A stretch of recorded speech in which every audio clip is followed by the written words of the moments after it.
Chapter 9, 9A, Paisley.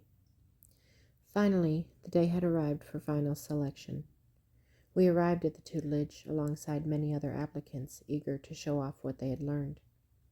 Instead of a long line outside the school, we were all gathered inside the training yard together. The yard bustled with conversation as the students and their families introduced themselves to those around them. "Hi, I'm Ophelia. Which one of you is applying?" asked a light-skinned black girl with thick, wavy hair.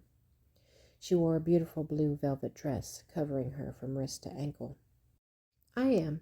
I'm Paisley," I answered, excited to talk with another Magus. "What is your power?" "I'm a lunar Magus. I work with both aqua and air powers," Ophelia answered.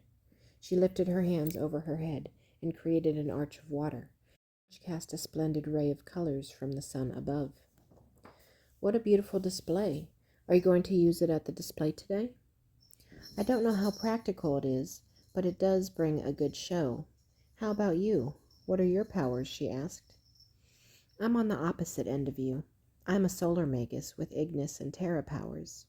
I looked down at my hands, calling up my fire, and brought my eyes back up to Ophelia, concentrating on her image. A double of her was created in moments, recreating her aqua arch across my palm, unknowingly casting a circle of flowers to appear around me at my feet as well. "Wow," she exclaimed. "That is truly remarkable. What do you use for your talisman?" I handed her my brooch, eager to continue our conversation. "Did you make this yourself?" "Yes, I harvested the materials from caves back home and forged it with my Ignis power." "What about your talisman?" I queried. She turned around, revealing a lavish bone comb with a wide, sprawling spiral design, encrusted with many lapis lazuli gems. It was as beautiful as the wearer, suiting her just right. Our conversation was cut short as Lady Jera arrived, sorting us into groups around the courtyard. I wanted to remain in Ophelia's group, but we were divided according to our Magus elements, leaving me with 3 new Magus around me. I stood staring at the faces before me. Looks of nervousness and excitement flowed around our little circle. The turnout was abundant, with no less than 10 Magus in the main elemental groups, and maybe half that number in the celestial groups. I couldn't help but stare transfixed at Ophelia as she easily made conversation with her peers. She was easily the center of attention, and I envied her beauty and presence. I snapped back to the present as Jera began announcing to the crowd. "Today you will be required to demonstrate your offensive and defensive properties to me by way of combat. I have separated you into groups based on your Magus ability. Only 1 Magus per group will be advancing today for final selection. As I call you forth, you will be paired against a fellow Magus. You will attack and defend with all of your might until I give the word to end the match. In the event of an odd number in the group, the last applicant will match against our current tutelage student of your element. Each winner will be paired with another winner until we are down to the last for the tournament. We will start with Terra. When your name is called, please come forth and state your name, age, and town. Let us begin." Terra led the tournament off with 6 groups to start with. There were varying degrees of Terra displayed, including dirt, rock, wood, and plant powers. The triumphant applicant was a young girl named Aubrey, who used her Terra powers to fling her into the sky to avoid attacks, meanwhile attacking from the ground while all eyes were on her in the sky. Air was a challenge to watch, as many attacks were barely visible on the field. Most notable were blasts of air and tornadoes shifting around the battleground. Kale came out victorious, though his powers seemed barely visible during his battle, leaving little to be known about his techniques as he blew on his flute throughout the battle. Aqua was an exciting few matches. Displays varied from water, mist, and even ice as challengers fought against one another. Arva bested her competition confidently during her match with a water spout display, effectively attacking and defending against her peers. The Ignis display was heated and wild. Flames went every which way, lashing out to consume everything in sight. Sinis fought hard to the end, winning his tournament with flames rolling down his body in an impressive defensive display. The lunar showdown started off with 5 Magus, allowing for a current student to fill in for the tournament. Ophelia's performance was spectacular, a beautiful display of offensive airstrikes and defensive aqua counters in the 3rd round. I found the match to be tipped in the favor of the experienced lunar student filling in, but Ophelia put up a good fight. The battle cast rainbow sparkles all across the yard, and the demonstration was like a celebration in itself. Jared decided in favor of Ophelia in her match, even though the scales were clearly tipped in favor of her pupil, which put Ophelia in the running for another match. She was paired against an older boy named Nox, whose performance hinted at years of experience. His lunar powers worked perfectly together as he created storms of aqua and air around the field to attack. Once more, Ophelia was skillfully outmaneuvered. I found myself cheering wholeheartedly for Ophelia, but in the end, Nox was victorious. By the time the match was over, a circle of sunflowers had surrounded me, 3 feet high. So distracted was I over the proceedings that I hadn't even noticed their existence until the match was decided. As the disappointment swelled within me, the flowers began to wither and die, leaving behind a circle of carnage around me that I hadn't seen since my brief tryst with death. However, there wasn't much time to dwell on the matter before the next match began. Finally, Solar was called up to demonstrate. There were only 4 of us in our group, and I was so nervous that I thought my guts would drop out of the bottom of my stomach. One girl with short, spiky, blonde hair used her Ignis powers to surround herself within a shield of fire. A boy with long, dark hair pulled back in a ponytail used his Terra power to shoot rocks from his palms. I went next, against a hardened-looking girl named Tasha, woefully unprepared for the combat demonstration. "Show me what you can do, children," Jared demanded. "Attack!" I pulled from my collection of practice movements and struck out with my fire whips. Back and forth I lashed out with my Ignis powers, unsure how strong my attacks should be. I decided to go all out if I were to win this competition. The whip cracked 1, 2, 3 times at Tasha's sides. Then I ventured a leg sweep, catching her by surprise, but only causing a momentary unsteady footing. Fiery petals flew about me, sending me in a panic, unsure of what to do.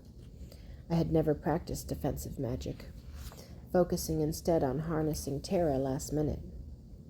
All at once, vines flew up around me, summoned subconsciously to give aid. Twisted braids formed into a shield, rapidly growing and shrinking to accommodate the attacks around me. The vines seemed to have a life all of their own, and as the attacks fell, so grew my confidence. Realizing that Tasha had used both her powers at once to attack, I added fire around my shield to showcase my own powers.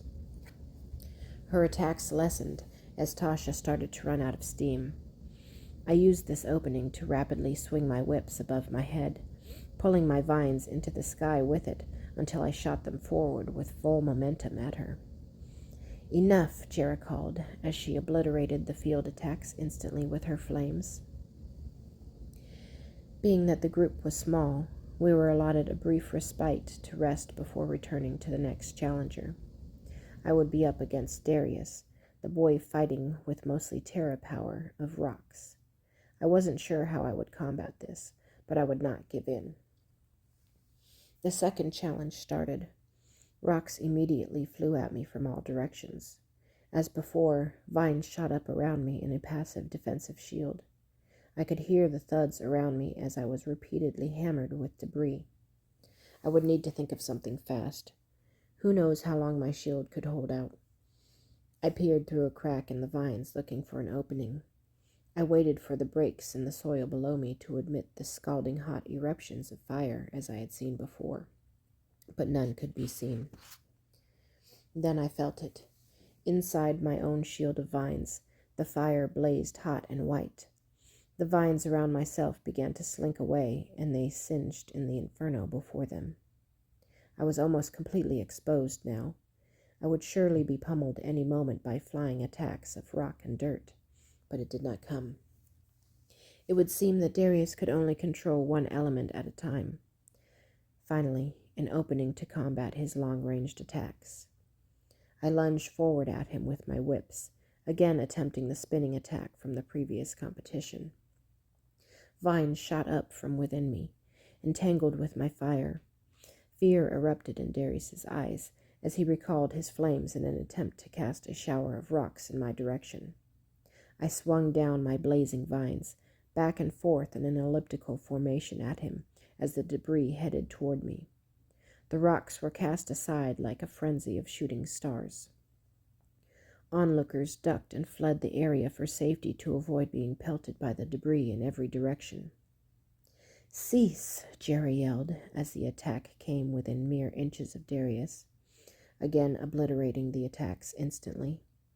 "We have a winner." I glanced over and saw a wide smile upon her weathered face as she strode towards me. "Paisley Gallons has completed the challenge." With so much excitement coursing through my veins, it was difficult to snap back to normal. Vines now sprawled out in front of me like the many legs of a sea beast.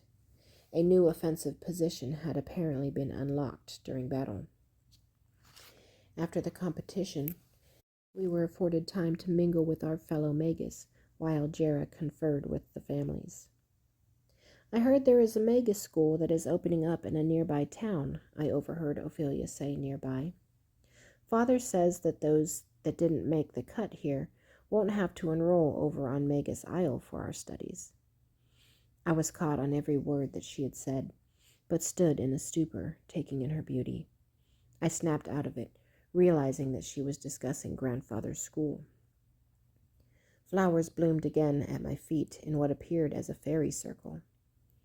As the realization dawned on me of my new crush, I stamped down my feelings as best as I could and responded, "That's grandfather's school," turning to point to grandfather and Alira, who made the trip this time. Grandfather was busy conversing with many of the parents. With such a large turnout, it seemed the school would be a huge success after all. Jera started toward the center of the yard again, instantly quieting the entire courtyard. "Thank you all for your hard work. This year has some very special entrants, making it especially hard to select only 6. However, we have a guest here today that has started a Magus school here on Mortalis Isle. Those not selected may see Mr. Eldridge Ogg about registration if interested. Now will the following students please come here? Aubrey Silva, Kale Strasbo, Arva Childs, Sinis Thimblethumb, Knox Athowan, and Paisley Gallons." I was still relatively shocked that I had won the solar tournament and made it into the tutelage. I joined my peers at the center of the yard, awaiting instruction. Jera introduced us to one another, going over instructions for the start of term. Aubrey Silva was an 11-year-old elf. She stood a full foot taller than me, with auburn-plaited hair, which shone brightly in the sun, and soft green eyes that spoke of innocence. She had a slender frame and seemed quite timid as she stood quietly awaiting instruction. Though her outward appearance and mannerisms suggested a gentle nature, her fighting spirit indicated a contrasting wild side beneath the calm. She wore a golden spiral arm cuff with one large emerald set into the center as her talisman. Her Magus tattoo was that of a leaf, which fluttered serenely between her collarbones. Kale Strasbo was just a bit younger than me, having just turned 12. He was very tall and wore his long, dusky blonde hair loose around his face. He too was quiet, but gave off more of a mysterious aura than timid. He gave little away as he stood there quietly taking in his peers. He carried with him a wooden flute decorated with tiny stones of amazonite that emitted the most serene tones one could imagine. His talisman was used to both harness and summon his powers. His Magus tattoo shined brightly of the air spiral on his right calf, in contrast to his sun-tinged skin. Arva Childs was quite the character, full of life and jovial. She turned 13 this year, being slightly older than myself. It was clear that she had much of the same jester energy as Fenton, which she displayed during her match. She was about average height, with pale blonde hair that clung to her head in many buns as she danced around the field like a circus performer. Her olive green eyes mimicked her dancing spirit as she talked avidly with anybody around. I was sure we would be fast friends. She wore a leather-bound necklace for her talisman, with pink rhodonite gems encircling a silver medallion in the shape of an infinity loop. Her Magus tattoo fluctuated with aqua fluidity on her upper back. Sinis Thimblethumb was by far the youngest of the group, coming in at only 10 years old. His short gnome stature left him about half my height. He had short green hair, singed at the ends from exposure to his own flames. He had little baby fat on him still, and appeared rather excited as he stood in all smiles. His Ignis powers were amazing, as he summoned rings of fire that flew about during the demonstration. He wore a device around his neck, which he called a lighter. It was a slim canister encased in obsidian with a striker stick inside, topped with an obsidian chipmunk. This ingenious device seemed to summon Ignis powers in much the same way as a flint and steel. His open vest easily displayed his blazing Ignis tattoo on his chest. Lastly, Nox Athoan seemed rather sinister with his dark nape-length hair covering most of his face. His age was difficult to ascertain by looks alone, but he was the oldest of the group at 15. His fighting style matched his devious presence, toying with his opponent as a predator would his prey. He carried with him a bovine hide librum adorned with moonstone along the spine as his talisman, which contained many pages of dark art spells. The image of the moon was brightly lit upon his left wrist as he wielded his librum. He stood back from the group, eerily taking in his counterparts before finally engaging in conversation. The exchange was all rather short, having no more than made introductions and receiving next term's start date when we began making our way back to our families. Grandfather seemed to be prepared with many flyers made up for the new school and was avidly passing them out to the failed applicants. "Congratulations," Ophelia said, coming up behind me. "I'm glad one of us got in. Thankfully, the rest of us will all be attending the new Magus school, so I'm sure to see you around soon." "I'm at Siren Cove if you ever want to come and visit," I said awkwardly. "That is, until term starts." Grandfather waved me over, packing up a chest of letters and coins that he had collected from the demonstration. It seems his school endeavor would not be a flop, and our money would all not be spent in vain.